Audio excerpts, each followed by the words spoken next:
Jadi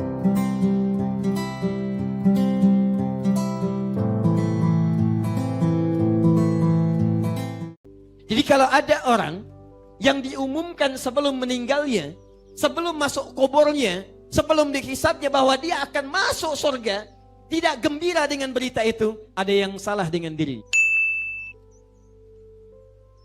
Baik Bapak Ibu sekalian, saya ingin menyambungkan dulu semangat dari Pak Bupati tadi. Beliau berdoa kepada Allah supaya kita bisa ke surga. Saya mau tanya sebentar, siapa yang mau masuk surga boleh angkat tangannya. Masya Allah, luar biasa. Boleh turunkan lagi. Sekarang siapa yang tidak punya dosa boleh angkat tangan. Tidak ada yang angkat. Baik, yang dosanya sedikit boleh angkat tangan. Tidak ada yang angkat juga. Yang dosanya agak banyak kan dikit boleh angkat tangan. Oh, tidak ngaku juga. Yang banyak dosanya angkat tangan. Masya Allah. Ini terjadi satu keanehan, Pak. Ada orang ngaku banyak dosanya, tapi ingin ke surga. Baik, saya ulang. Yang ingin ke surga angkat tangan. Masya Allah. Yang surganya ingin Firdaus angkat tangan. Luar biasa. Yang di Firdausnya ingin bersama Nabi angkat tangan. Nah, ini lebih aneh lagi. Ingin ke surga, surganya Firdaus bersama Nabi, tapi ngaku banyak dosa. Nah, sekarang kita akan lihat bagaimana caranya bila kita merasa amalnya masih kurang, dosa masih banyak, punya keinginan tinggi, modal hampir tidak ada, keuntungan pengen banyak. Bagaimana caranya untuk mendapatkan semua itu? Itu yang coba kita turunkan, termasuk dengan persiapan Ramadan insya Allah.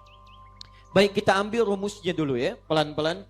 Barangkali nanti dengan bahasan kita, itu lebih banyak nanti akan membahas turunan ayat Al-Quran dengan hadis. Ini Rembang, Pak Bupati, ini kita bersyukur ini. Di Rembang itu ada manusia Quran yang tidak banyak dikenal orang. Itu kalau Bapak Ibu tanya tentang fikih-fikih dalam Quran, itu beliau luar biasa itu. Namanya Gus Baha. Gus Baha. Kapan-kapan kalau ada pengajiannya, hadiri pengajian beliau. Itu diantara orang yang sangat mengerti Al-Quran. Kalau ingin lebih dalam lagi, sampai ke kata sekian, diulang sekian, maknanya sekian, makna gaibnya itu ambil pengajiannya Gus Qayyum. Itu pun ada turunan-turunan kitabnya. Kalau saya ingin mengambil yang dasar-dasar saja, kita keluarkan beberapa turunan ayatnya, kita lengkapi dengan keterangan hadisnya. Kita mulai dengan Quran surah kedua, ayat ke-25, paling kanan sebelah atas. Sebentar, supaya tidak lupa saya tuliskan di sini ya, karena nanti ada yang bergabung juga dengan kita dari Akhir TV. Ini kadang-kadang sampai siaran kita sekarang sampai ke Amerika, ada yang ke Saudi dengan beberapa turunan yang lain. Jadi untuk memudahkan, saya coba tuliskan sejenak. Ibu kelihatan Bu ini? Oh kelihatan, luar biasa. Belum saya tulis, sudah kelihatan. Cuma di Rembang Pak Bupati, belum ditulis sudah kelihatan tuh. Yang lainnya agak beda. Baik, ahli surga Firdaus, belum ditulis sudah kelihatan. Saya coba tuliskan dulu ya. Bapak kelihatan di samping? Ya, memang tidak Pak, dari sana mustahil kelihatan ya. Bismillah, 1. Nanti saya sebutkan supaya terdengar jelas.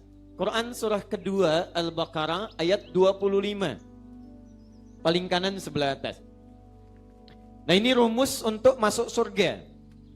Karena masuk surga tidak cukup dengan amin. Tadi amin sudah banyak kita sampaikan. Hati-hati. Ada rumus di Quran, Anda banyak berdoa, tapi tidak paham rumusnya, sulit meniti titian surga yang kita cita-citakan. Bahkan yang paling menarik, saat ayat ini diturunkan, kalimatnya dibuka dengan berita gembira. Perhatikan firman Allah yang mengawali ayat ini. وَبَشِّرِ الَّذِينَ آمَنُوا وَبَشِّرِ الَّذِينَ آمَنُوا. Dan berikan kabar kepada orang-orang beriman. Bukan sekedar kabar, karena kalimat basyir itu artinya kabar gembira. Berikan kabar gembira, Masya Allah. Jadi Bapak Ibu sekalian, ada orang belum meninggal, masih hidup di muka bumi, tapi sudah diberi kabar gembira oleh Allah Subhanahu wa Ta'ala. Wa basyiril ladzina amanu wa 'amilus shalihat anna lahum jannatin tajri min tahtihal anhar. Berikan kabar gembira pada orang-orang yang telah beriman dan mengerjakan amal saleh bahwa mereka berpeluang masuk surga dengan segala keindahan yang telah aku siapkan. Ada sungai-sungai yang mengalir, ada keindahan yang lainnya. Ada orang masih hidup, belum masuk surga, belum dihisab, bahkan belum meninggal, dapat kabar gembira langsung dari Allah Subhanahu wa taala. Anda mendapat kabar gembira dari Pak Bupati, senangnya luar biasa. Anda mendapat kabar gembira dari Allah, kenapa tidak senang luar biasa? Yang hebat, Anda dapat kabar gembira misal dari Pak Bupati, Anda kejar-kejar untuk mendapatkannya. Kenapa saat mendapat kabar gembira dari Allah tidak Anda buru kalimat itu?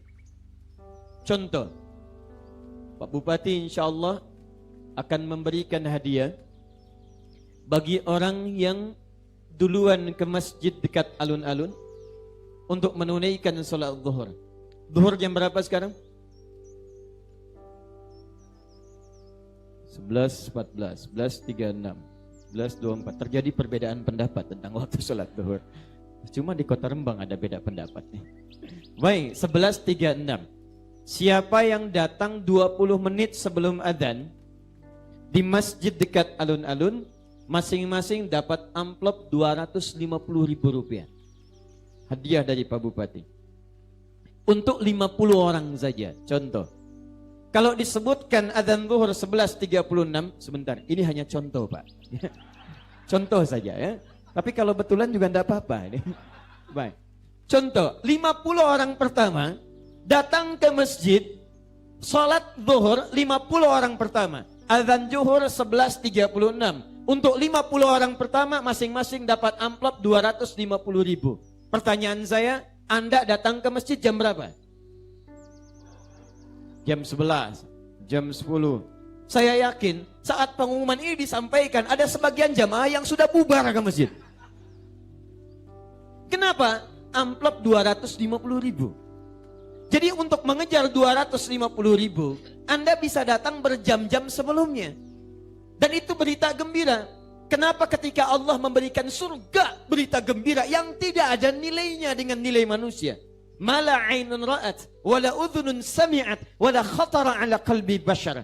Dilihat tidak pernah keindahannya, didengar tidak ada kisah yang bisa sama dengannya, dan dibayangkan pun nikmatnya tidak serupa.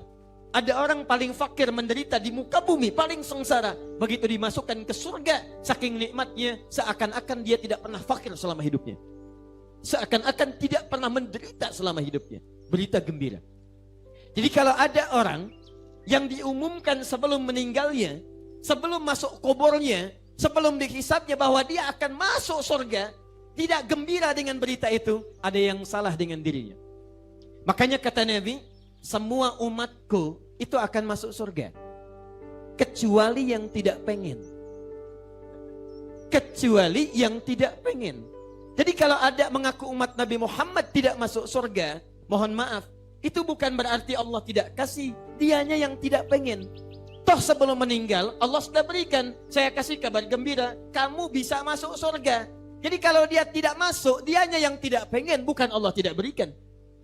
Sekarang kalau Anda tanyakan, ya Allah, saya ingin masuk surga, bagaimana caranya? Maka teruskan ayatnya, dan ini nanti akan terhubung erat dengan ibadah Ramadan yang beberapa pekan ke depan kita akan hadiri itu.